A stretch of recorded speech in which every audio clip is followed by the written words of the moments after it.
ওরে বাবা, আকাশ তো কালো হয়ে এলো, বৃষ্টি এলো বলে একটু পা চালিয়ে যেতে হবে সবাইকে। আমার বাড়ি আবার শেষ প্রান্তে। জানি তো। একটু তাড়াতাড়ি পা চালিয়ে চলুন, আমার বাড়ি তো কাছেই। বৃষ্টি থামলে যে যার ঘরে চলে যাবেন, চলুন। সেই ভালো, বৃষ্টির হাত থেকে বাঁচতে আমরা সবাই পণ্ডিত মশাইয়ের ঘরে যাই। পণ্ডিত মশাইয়ের বাড়ি যাওয়ার থেকে গাছের তলায় দাঁড়ালেও হয়তো বৃষ্টির কবল থেকে নিজেদেরকে বাঁচানো যাবে। কি বলো সেনাপতি? সে আর বলতে। ঠিক বুঝলাম না, মন্ত্রী মশাই মাঝে মাঝে হেয়ালি করে কথা বলতে ভালোবাসেন, তা আপনার যদি পণ্ডিত মশাইয়ের বাড়ি যেতে ইচ্ছে না হয় তবে যাবেন না। কি সভাকবি, আপনি কি করবেন? বৃষ্টি তো ঝেপে এলো।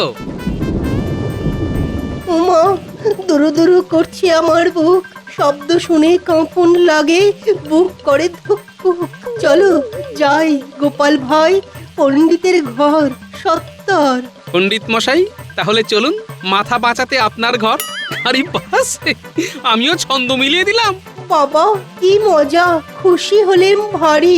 বেশি কথা না বলে এখন চলো তাড়াতাড়ি, চলো না। তাহলে সেনাপতি চলো আমার বাড়ি, একটু ভিজতে হবে এই যা। চলুন, ঘরের মধ্যে ঢুকে ভেজার চেয়ে চলতে চলতেই ভিজি। একদম ঠিক বলেছ, চলো চলো।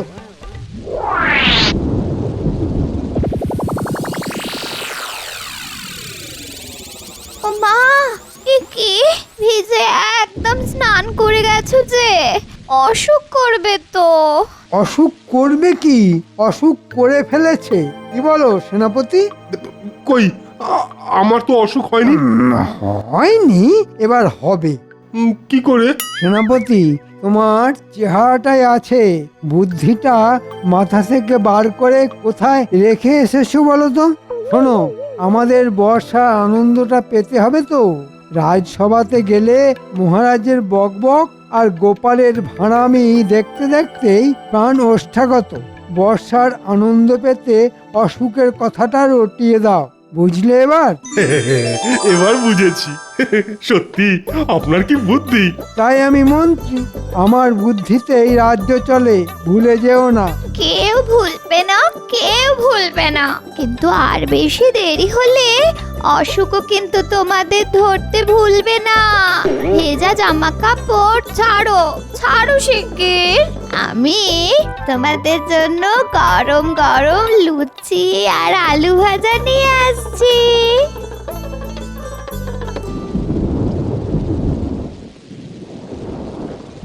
একটু পরে জল থই থই করবে। কতবার বলেছি ছাদ ছাড়াও, ছাদ ছাড়াও, আমার কথা কানেই তোলে না। এবার বুঝবে।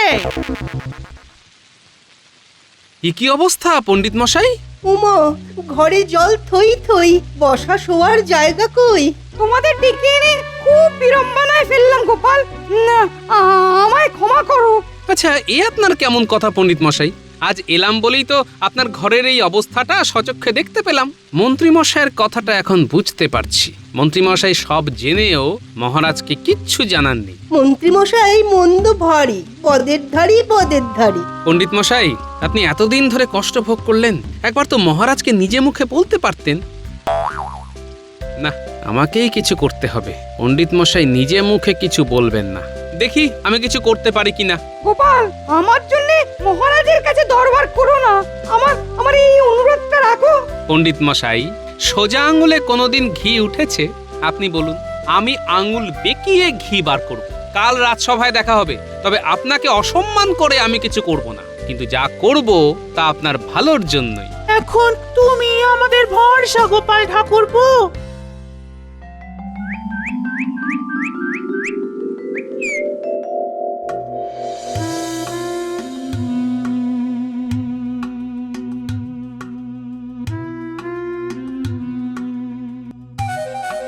প্রণাম মহারাজ।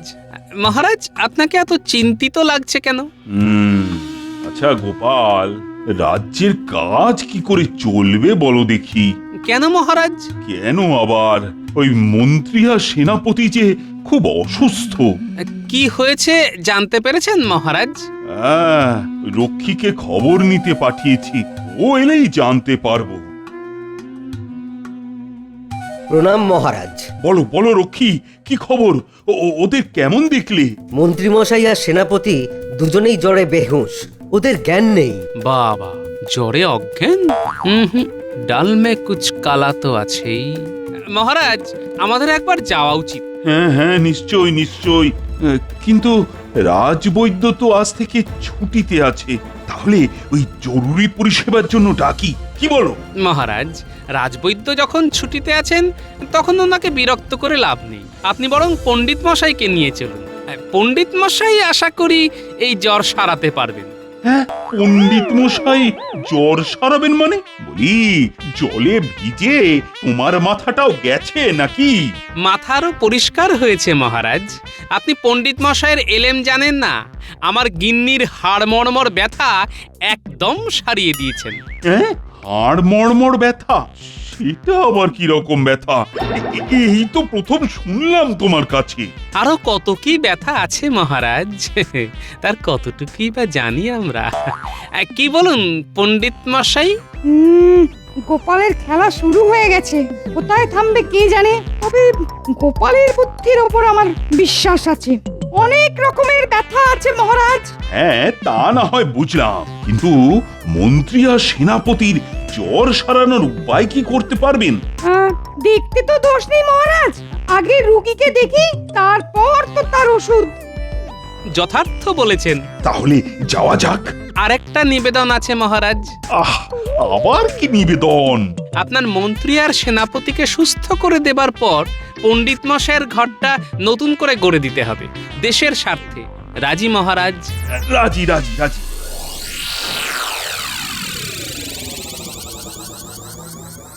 ওগো, চোখ খোলো, তাকাও, রাজামশাই তোমাকে দেখতে এসেছে, তাকাও।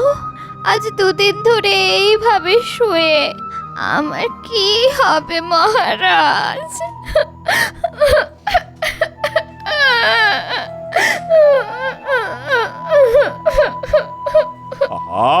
আরে কেঁদো না, কেঁদো না। আমার মনটা তো খুব নরম, তাই তোমার কান্না দেখে আমারও চোখটা জলে ভিজে যাচ্ছে। পণ্ডিত মশাই, ও পণ্ডিত মশাই, আরে শুরু করো চিকিৎসা। মটকা মেরে পড়ে আছে। দেখো বাছাধন, তোমার ভাল্লুক জ্বর কিভাবে চলে যায়।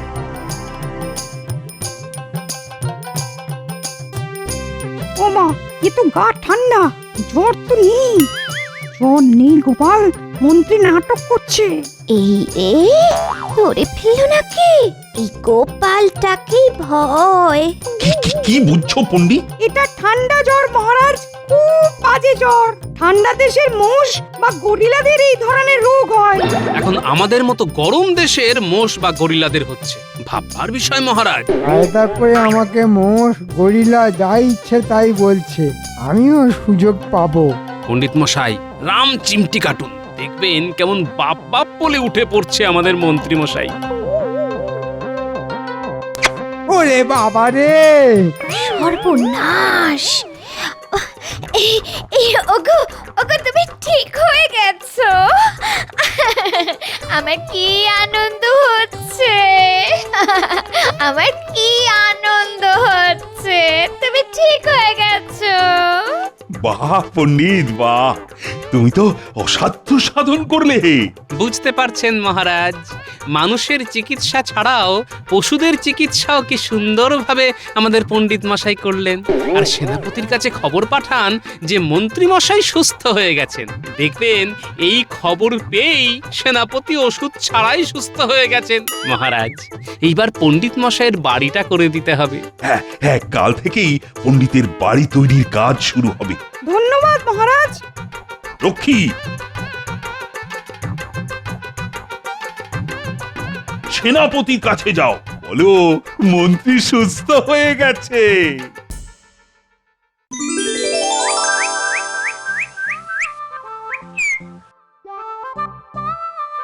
এসব সম্ভব হলো গোপাল ঠাকুরপুর জন্য।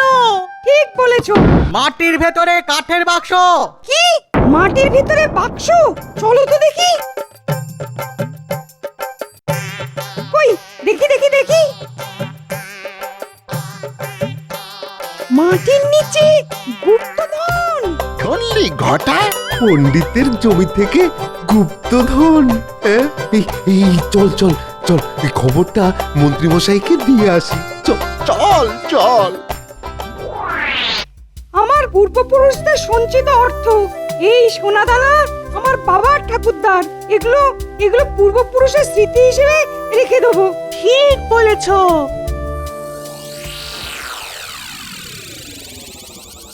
বলিস কি রে, গুপ্তধন? তোরা ঠিক শুনেছিস তো? নিজের কানে শুনেছি মন্ত্রীমশাই। এই গুপ্তধন তো পণ্ডিতকে ভোগ করতে দেব না, আমাকে চিমটি কেটেছিলে। এবার দেখো আমার খেল। রাজামশাইকে বলে তোদের পুরস্কারের ব্যবস্থা করব। এখন তোরা বাড়ি যা, আমাকে রাজ দরবারে হাজির হতে হবে। গিন্নি, আমি একটু রাজবাড়ি থেকে ঘুরে আসছি।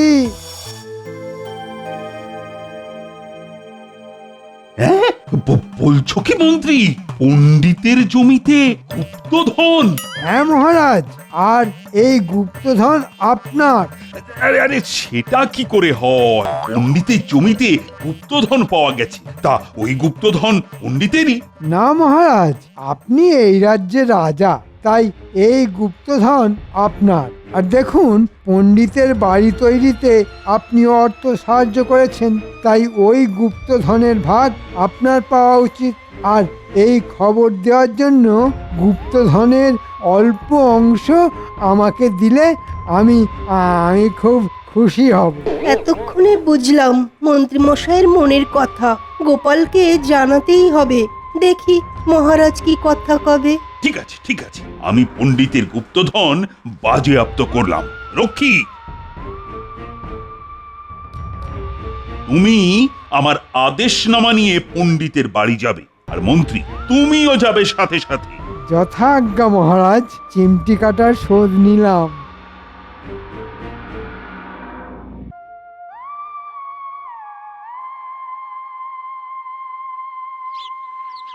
এই গোপাল, গোপাল, ও গোপাল, তুমি কি শুনতে পাচ্ছ? গোপাল, কি ব্যাপার সভাকবি? গোপাল, কি কপাল! কেন, কি হলো? অনেক কথা আছে, বলবো, এখন চলো। পণ্ডিত মশাই ঘরে আছেন? আরে কি ব্যাপার? এসো গোপাল, আসুন আসুন সভাকবি। মন্ত্রী মশাইয়ের কথায় আপনার গুপ্তধন আপনি মহারাজকে দিয়ে দিলেন? গোপাল, আমি তোমার আর মহারাজের প্রতি খুব কৃতজ্ঞ। আমার ঘর হচ্ছে মহারাজের অর্থ সাহায্যে, আমার আর কিছুই চাই না। গোপাল ঠাকুরপো, ধরে নিয়েছি, গুপ্তধন পাইনি, ব্যাস মিটে গেল ঝামেলা। মিটে গেল ঝামেলা, গুপ্তধনের মামলা। না না না, এত সহজে তো আমি ছাড়বো না। মন্ত্রী মশাই, আপনি যদি ডালে ডালে যান, আমি যাই পাতায় পাতায়।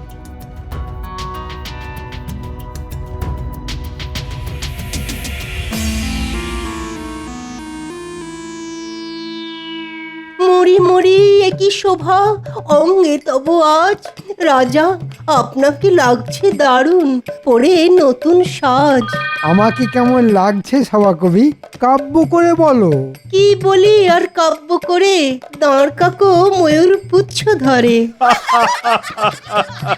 বেড়ে বলেছো সভাকবি। হ্যাঁ, মহারাজ, শেষকালে আপনিও?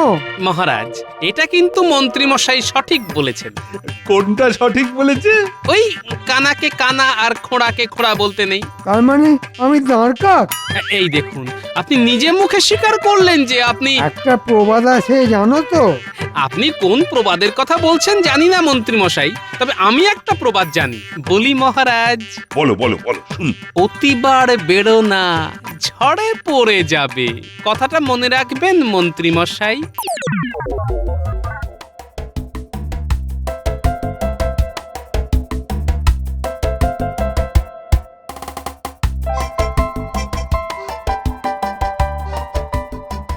গুলটে, বাড়ি আছিস? কি বলছো গো গোপাল দাদু? হ্যাঁ শোন, এখন যা বলবো মন দিয়ে শোন। আজ থেকে নাকে রুমাল বেঁধে তোরা জঞ্জাল আবর্জনা জোগাড় করতে লেগে পড়। সে কি গো গোপাল দাদু, জঞ্জাল সাফাইয়ের জায়গায় জঞ্জাল সংগ্রহ? হ্যাঁ ব্যাপারটা কিরকম হলো? কাউকে ফাঁদে ফেলতে মাঝে মাঝে উল্টো কাজও করতে হয়, বুঝলি? তোদের সব বুঝিয়ে বলবো। এখন হাতে একদম সময় নেই, আমাকে এখন আবার ওই মণিহারির দোকানে যেতে হবে। মণিহারির দোকান? কেন গো গোপাল দাদু, কি কিনবে?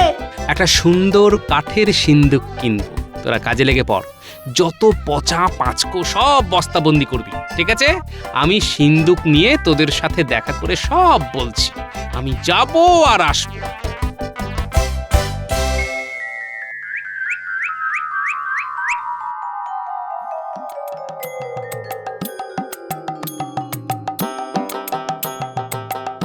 ওই রে আমার বানর সেনা, গন্ধমাদন ভর্তি হলো? হ্যাঁ গো গোপাল দাদু, এই দেখো না। আরে বাবা, খেলা তো শুরু হবে এবার। মন্ত্রী মশাই, নেবেন না গুপ্তধনের ভাগ? দাদু, এবার আর কি করতে হবে? হাত ধরাধরি করে সিন্দুকটাকে আমার বাড়ি নিয়ে যেতে হবে। চল, লোক চলাচল শুরু হওয়ার আগে সিন্দুকটাকে নিয়ে চল। ওখানে গিয়ে সিন্দুকটা মাটিতে পুঁতে দিতে হবে। ব্যাস, তোদের কাজ শেষ।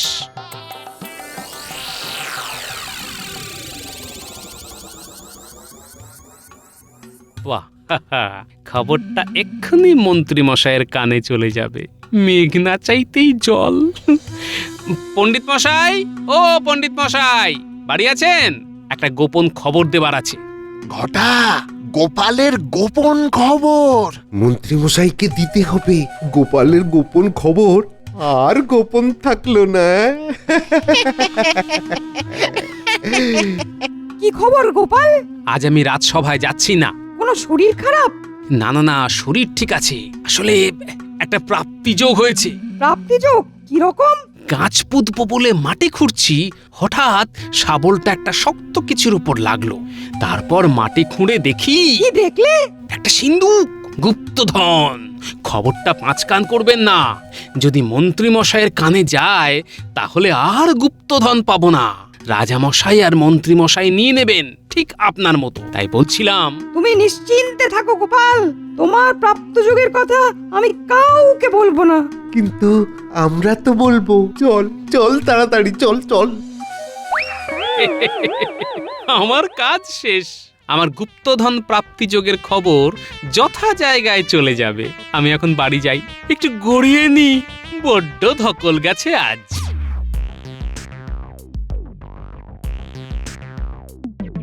আহা কি মজা, কি মজা, শরীর হবে খাজা খাজা, কি মজা। বাবা, কি গো এত ফুর্তি কিসে না? কি হলো, কি হলো গো? আবার কি হবে? ধর্মের জয় হবে। রাজামশাই সপারিষদ এলেন বলে, গুপ্তধনের টানে। গুপ্তধন? ও, ওই গুপ্তধন?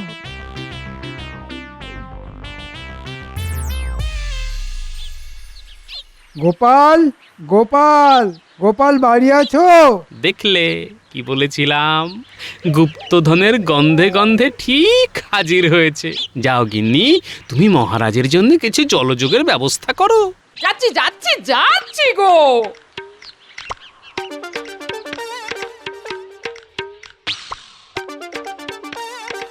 আগে মন্ত্রী মশাই, শুনলাম তুমি গুপ্তধন পেয়েছো। মহারাজ, আমার কাছে একেবারে ঘোড়ার মুখের খবর আছে। বুঝলাম। তা মন্ত্রী মশাই, ঘোড়াটা আপনার কাছে গিয়েছিল না আপনি ঘোড়ার কাছে গিয়েছিলেন? দেখো গোপাল, এইসব কথা বলে কথা ঘোরাবে না। এক কথায় বলো, গুপ্তধন পেয়েছো না পাওনি? এক কথায় পেয়েছি। দেখলেন মহারাজ, আমার খবর সঠিক।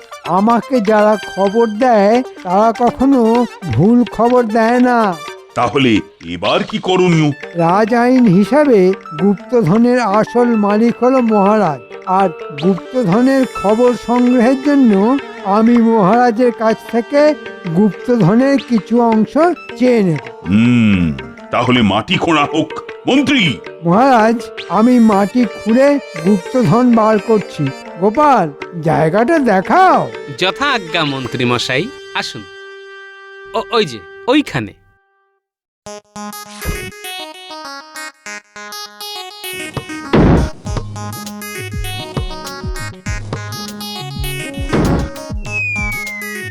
এই যে মহারাজ গুপ্তধন।